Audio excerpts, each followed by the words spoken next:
This station is now the ultimate power in the universe. Assalamu alaikum, Maida.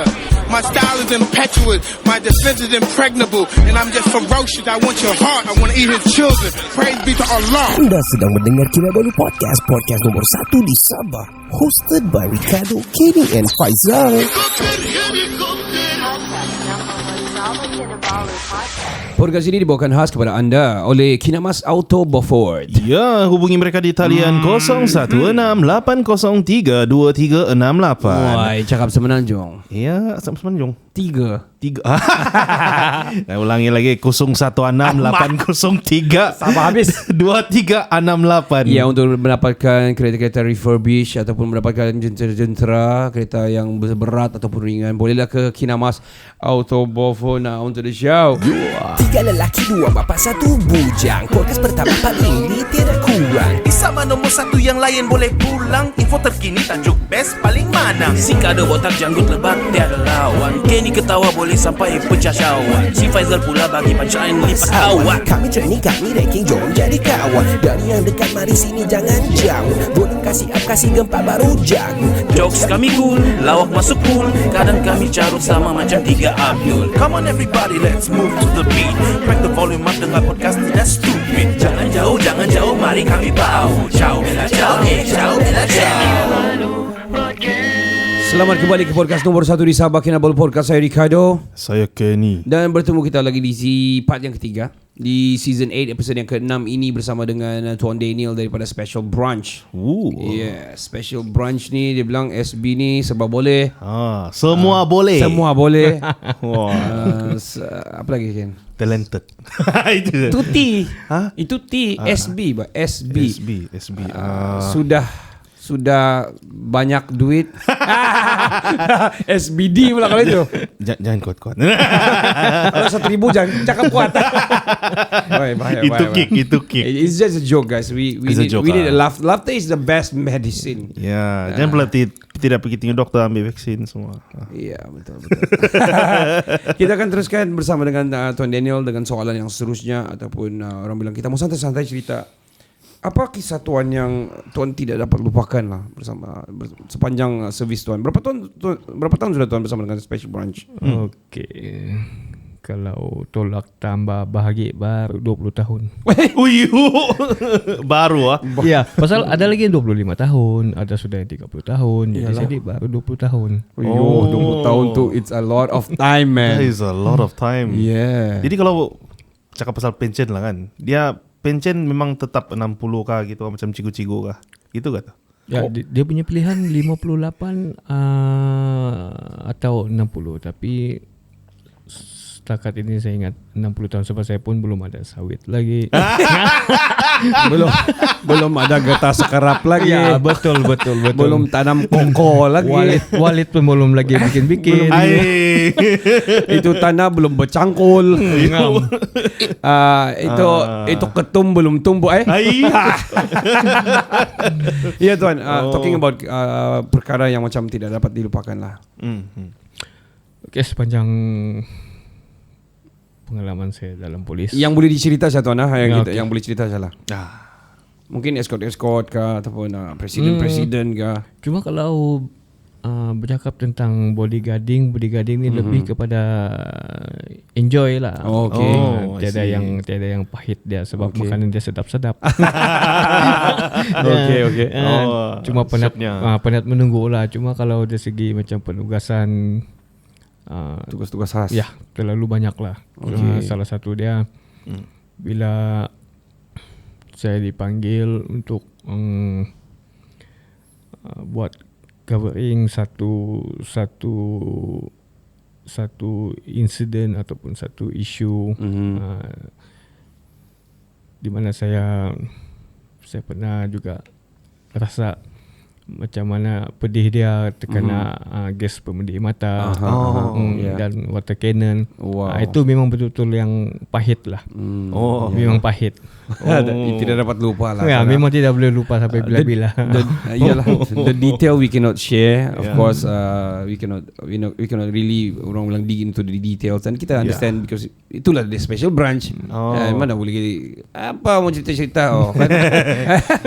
Macam mana pedas dia, macam bukanlah saya mau pergi rasa lah kan itu gas pemedih mata, tapi macam mana kau makan 10-20 biji cili padi, wasabi gitu kah? Kalau makan cili padi boleh lagi bernapas. Iyalah. Tidak boleh bernapas.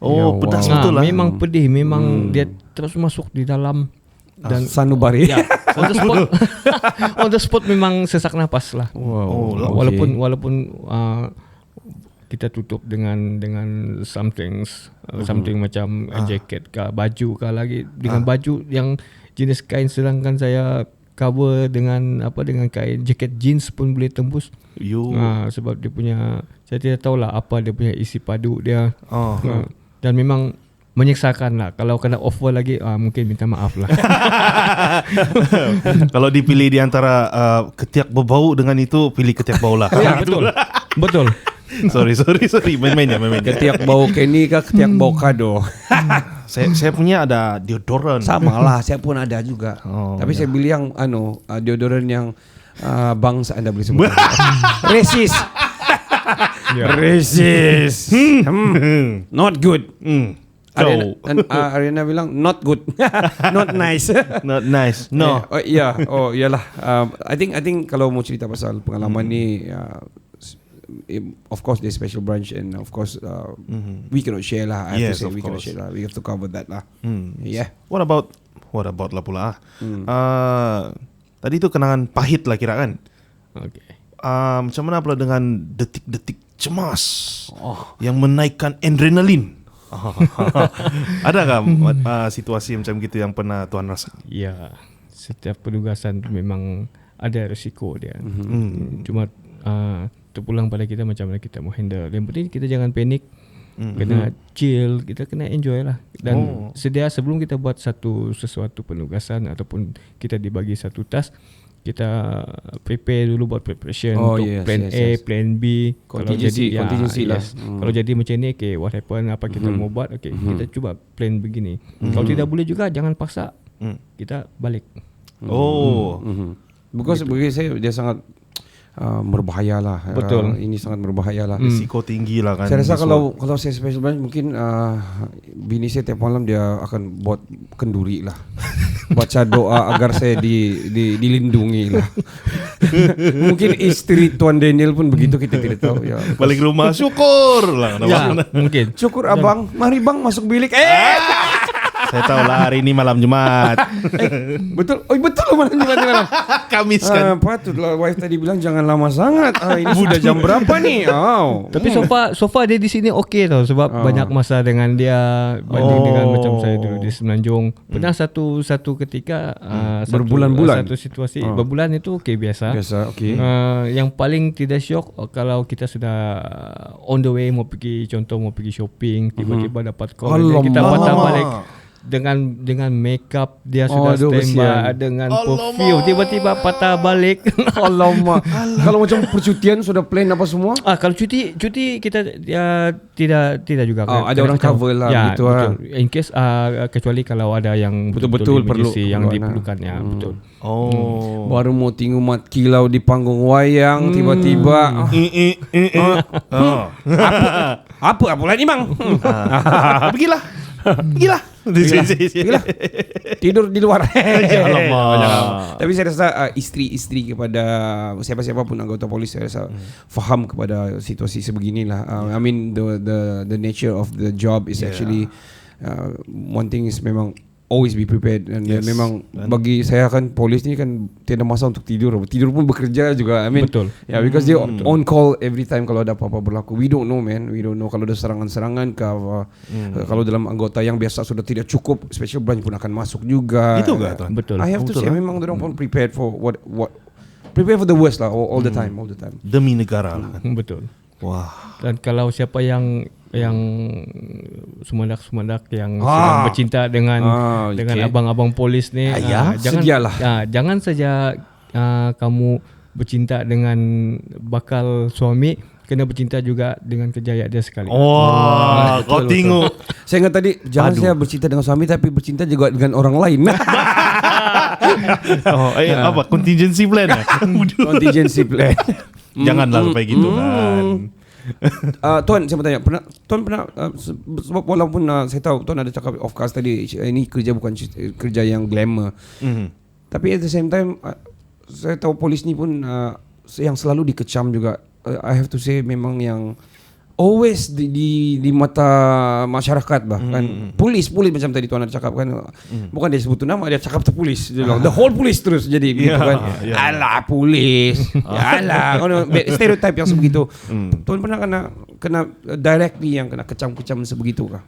Setakat ini belum lagi jumpa yang begitu yang di depan, tapi kalau di belakang tu kita tidak tahulah, saya tidak tahulah sebab kemungkinan sebab bila sebut pasal polis ni bukan saja bilang individu yang polis tu yang dikecam, tapi sebut panggilan polis ni akan bersangkut dengan bini polis. Alamak, itu yang anak best polis. Tu. Aduh, ya betul. Keluarga sekali. Semua satu kali. Abang dia ini polis. Anjing milik polis ni anjing ni. Betul. Seracun. Bila jumpa tu kan itu anak polis. Iya betul. Adik polis dia. Itu bini polis dia. Jangan kamu cakap banyak-banyak Tapi setakat ini okey lah, tiada juga kecaman-kecaman. Alhamdulillah. Alhamdulillah jugalah sebab kita bukan saja buat kerja-kerja yang official maksudnya macam penugasan tugas hakiki kita juga berdamping dengan masyarakat.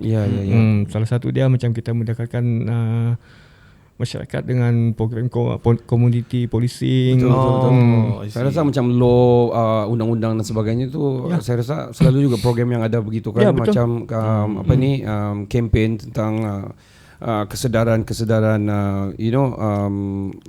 scammer dadah dan sebagainya. Saya rasa I have to say like this lah. I mean Tuan Daniel sini very walaupun kita soal-soal agak padu juga, tapi dia elaborate things very well and as well bukan cover maksud saya membawa satu badan yang sangat orang bilang penting dalam satu di negara lah, di mana-mana negara pun, tapi macam sendiri PDRM kalau tiada polis ni what will happen you think? Kan? Betul. Cakap pasal polis, tapi kalau tidak polis, kalau ada apa-apa kena rompak. Polis tengah pukul 3-4 pagi kau telefon polis juga. Kalau ada macam apa-apa berlaku tiada sudah. Ambulans pun tiada for example, tapi mau minta tolong sudah polis juga. Kebakaran polis juga. Itulah. Kalau tidak polis, the purge. If kalau tiada badan sebegini bagi saya kita bukan jadi satu negara lah. We are going to hell. No, I mean in terms of in terms of orang bilang kemakmuran dan keamanan negara. Even though of course di mana-mana pun berlaku isu-isu yang macam-macam lah orang cakap apa semua kan, tapi we need the police. I have to say we need the police lah. For me so far so good. So far so good. Maksud dia macam so far so good lah. After this I see lah. No, not like that lah. So what mana? I have a lot of respect for the police. Yes, me too. A lot of respect. Betul. Dan hari ini hari ini kau datang. Kira malam ni I get to know macam up close. Inside and out, up close. Betul. Off cast. Yang best tu. Kira macam gitulah. Very professional lah. Ya, betul. Kira tuan punya pembawaan I'm juga so lah. humbled and I'm so orang bilang grateful lah to have Tuan Daniel actually sini. Ceritakan very up close tentang badan yang paling penting di Malaysia juga ni, PDRM ya. Betul. Macam saya kan, kalau saya nak jadi cikgu, saya mau jadi polis lepas ni begitu. Ya betul. Jadi semangat kah? Macam ada semangat tu. Mau tangkap orang-orang yang melakukan jenayah. Yang minggu lepas terus mau jadi komando. Kali mau jadi polis. Lain-lain tu. Tori kita soal Muay Thai, kita mau jadi macam ahli Muay Thai. Kita mau join sudah kelas gunun kan. Jadi cakap pasal jenayah kan. Apa ni? Macam ada salah laku jenayah lah begitu kan. Apa dia punya SOP laporan lah yang kita boleh buat sekiranya macam ada salah laku jenayah yang kita boleh buat For example, kau bagi contoh lah macam apa jenayah. For example macam ini pengalaman sendiri lah kan. Kira macam jiran. Jiran macam dia mabuk semua tu kan. Dia datang pi kacau di rumah. Apa SOP macam mana saya mau lapor tu benda. Betul, so, betul. Saya macam keamanan saya dikacau. Ya. Okey. Kalau Privacy ya. Privacy ya. Kalau situasi macam yang tadi tu, kita boleh on the spot call pergi di balai-balai polis yang berhampiran, yang terdekat. Dan sebab tu yang penting kita kena simpan, kita kena tahu nombor telefon balai-balai yang terdekat dengan kawasan tempat kita tinggal. I see. Termasuk juga dengan jabatan-jabatan lain, bukan saya cakap polis saja, macam bomba, ambulan, SASB. Kalau tidak sudah tahu 999 saja tetap dapat ya. Tapi iyalah kan. lambat lah, dia punya respon time dia lambat. Memang lambat lah. Dia dia operator kan. Dia mau salur lagi ke. Sebab dia sambut tu yang Semenanjung operator. Oh gitu ah. Ya, lepas tu dia akan turun KK pergi Kota Marudu lagi. Itulah lama kan. Ya, kalau kita call terus kepada balai polis, balai yang polis terdekat. dia boleh terus arahkan Petroka untuk menghala ke lokasi pengadu lah. So itu SOP antara SOP yang perlu dibuat lah. Ya, boleh. Saya mau tanya kau Ken, apa nombor telefon Balai Polis Kota Marudu? Saya nak tahu tapi saya dah save di note. Itulah pasal tu pengalaman lah itu yang saya save. Jangan. Tuan cuba sebut itu kalau di Kota Marudu kita nak tahu tuan cover dari mana-mana. Jadi saya nanti kita akan letak di caption kita lah. Iyalah. Caption kita lah. Alright, terus kepada soalan yang seterusnya saya mau tanya tuan Daniel. Sedikit tambahan. Okey. Pelaporan lah, cara pelaporan. Ya, betul. Bersangkut juga dengan isu itulah.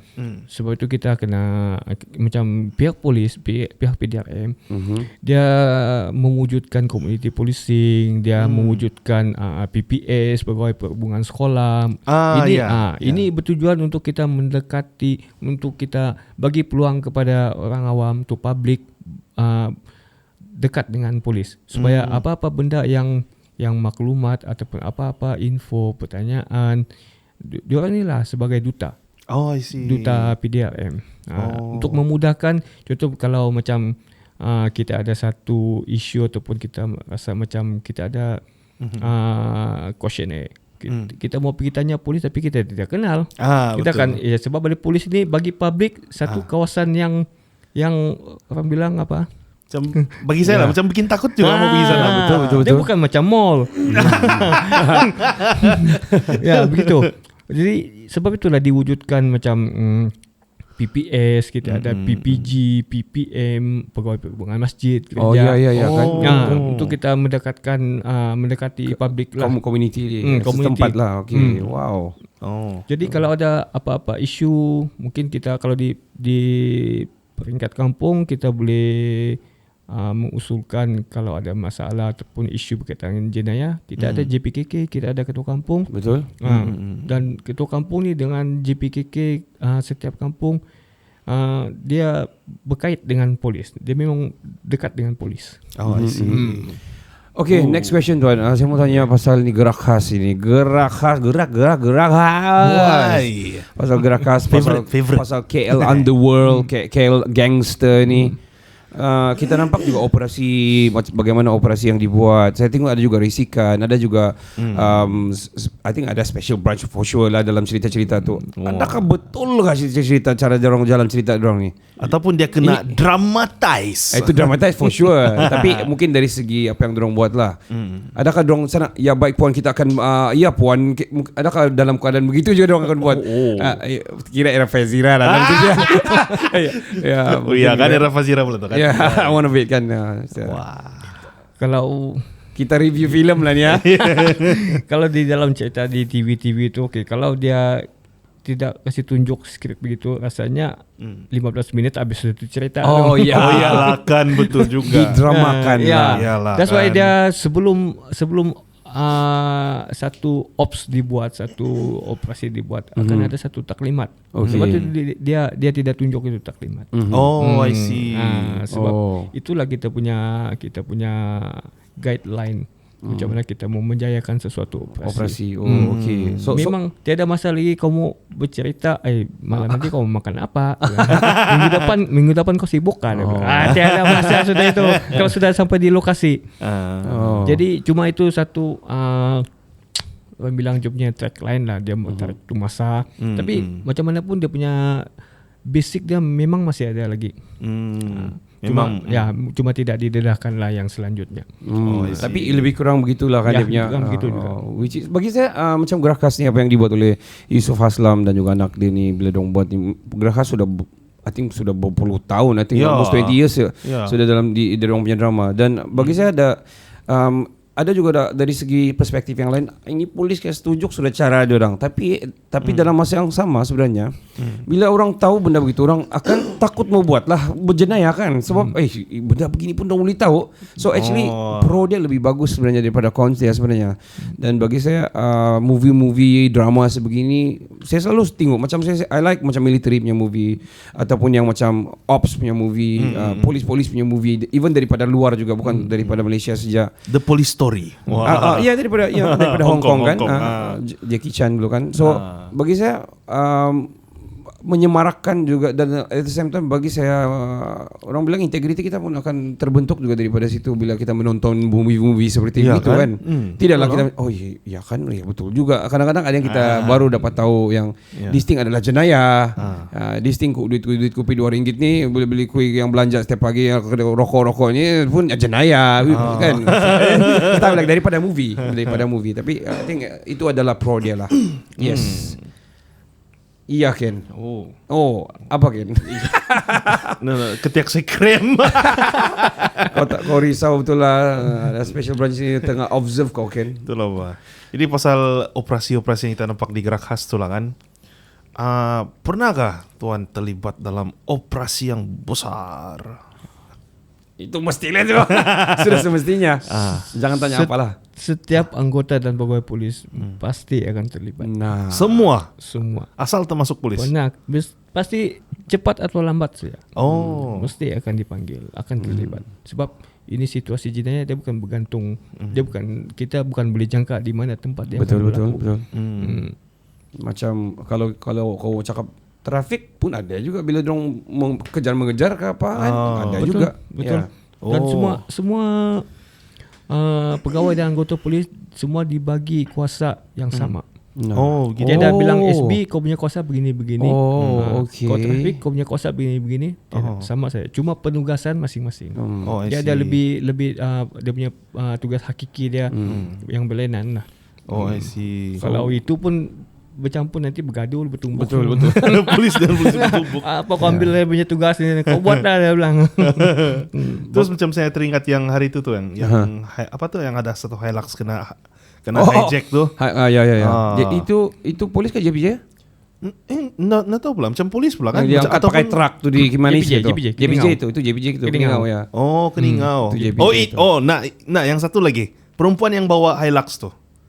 Dia main rempu-rempu saja. Macam kena curi batu Hilux tu. Di sana di Tanjung Lipat tu. Tanjung Lipat. Macam banyak polis juga tu saya tengok. Iyalah. Rupanya perempuan. Macam operasi besar lah kira juga kan. Amin macam tuan cakap lah. Dia kira apapun pangkat kau, kalau kau dalam keadaan situasi itu, kau polis, you will help. Begitulah. Kau kena bantu, dah kira kau. Hello, panggil ini, turunkan kepada kopral, turunkan kepada saya pergi lambat sudah kan. Jiwa polis adalah membantu bagi saya, membantu. Dan saya rasa semua jiwa orang-orang yang baik-baik ni, tak kira kau polis kan pun, you will help. Especially kalau kau lagi polis lah gitu. Orang akan anggap yang first thing to do is to call the police. Kalau apa-apa berlaku, we call the police. Iyalah. Ya, baiklah. Ya, yang siapa tuh? Yang pergi kasih angkat tu JPJ punya truck tu kan. Ada movie tu, ada movie.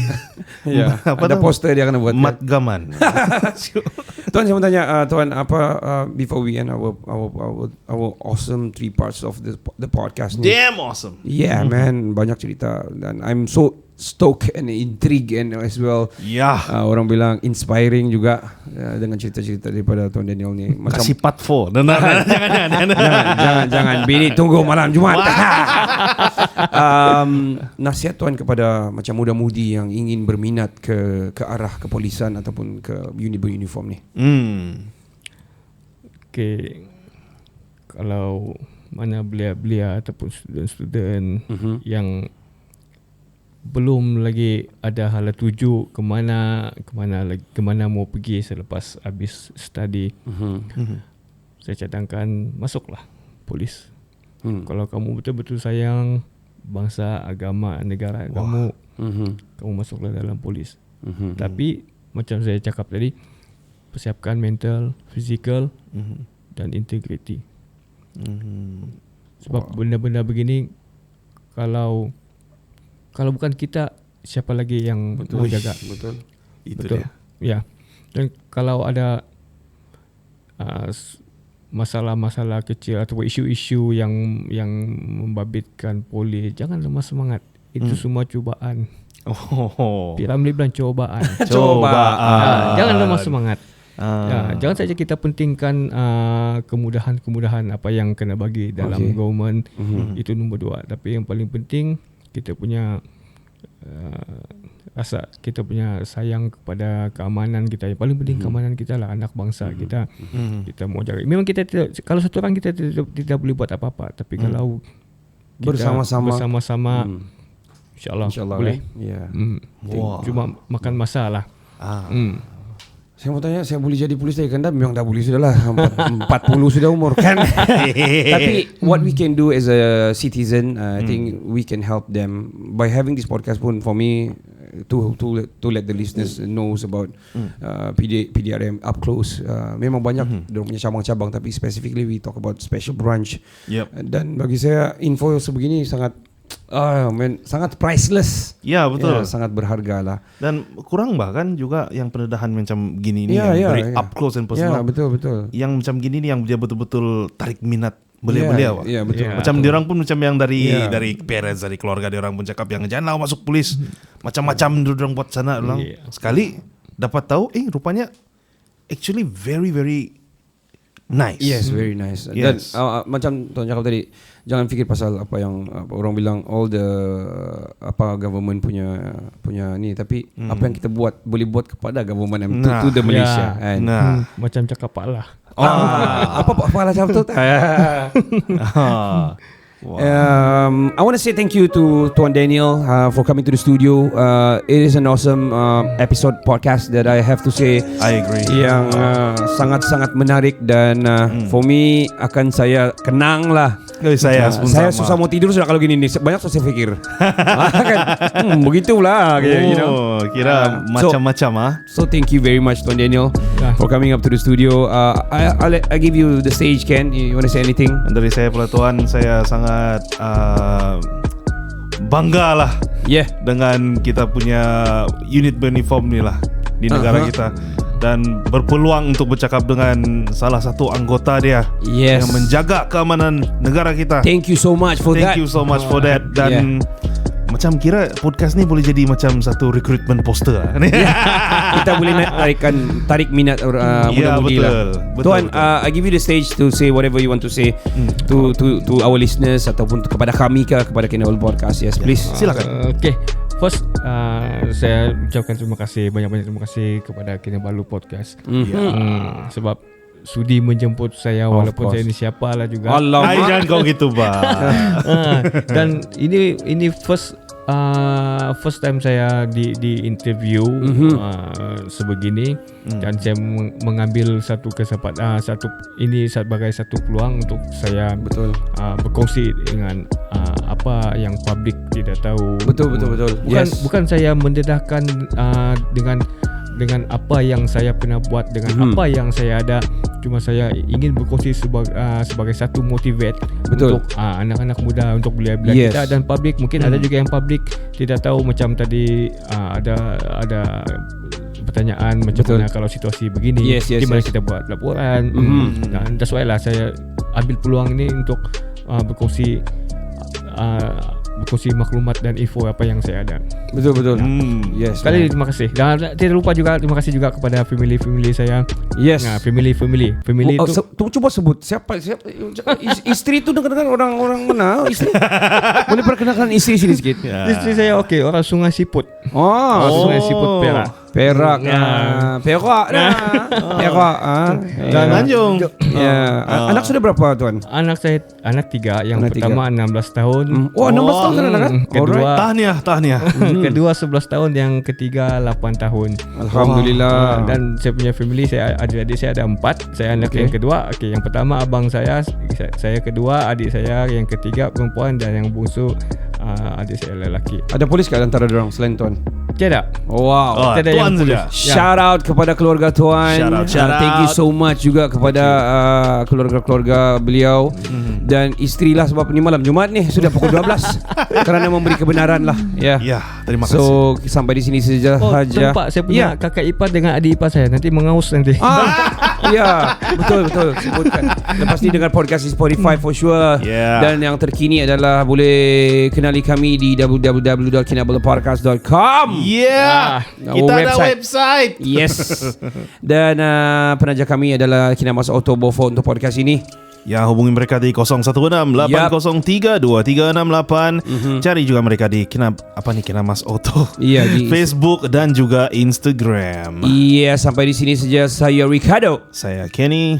Kami dari Kinabal Podcast, the number one podcast. Kita ciao, ciao. Ciao, Bella, ciao. Hai, saya Johan, orang pertama tinggal Jepun dari channel Laga dari Langit. You are now listening to Kinabalu Podcast, number one podcast in Sabah.